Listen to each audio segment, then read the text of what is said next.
হাওড়বাসীর একটি জনপ্রিয় খাবার টাকি মাছের ভর্তা। এই ভর্তাটা এক এক মানুষ এক একভাবে বানায়, কিন্তু হাওড়বাসীরা কীভাবে বানায় আজ আমি আপনাদের সাথে সেটাই শেয়ার করছি। এটার জন্য প্রথমে আমি 4টা টাকি মাছ নিয়েছি।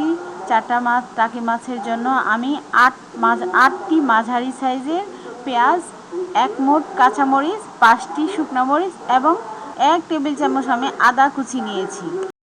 এগুলি আমি ধাপে ধাপে ভেজে তারপর ভর্তাটা করব।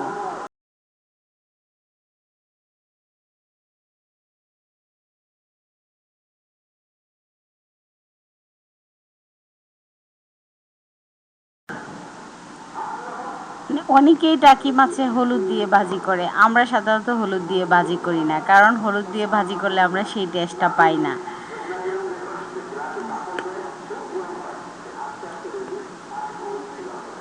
প্রথমে আমি মাছগুলিকে ভেজে নিলাম, তারপর শুকনো মরিচ, তারপর পেঁয়াজগুলি ভেজে মাঝামাঝি সময়ে আমি কাঁচামরিচগুলি দিলাম, তারপর আদা কুচি, এই সবগুলি একসাথে ভেজে তারপর মিক্সড করে ভর্তাটা বানানো শুরু করলাম।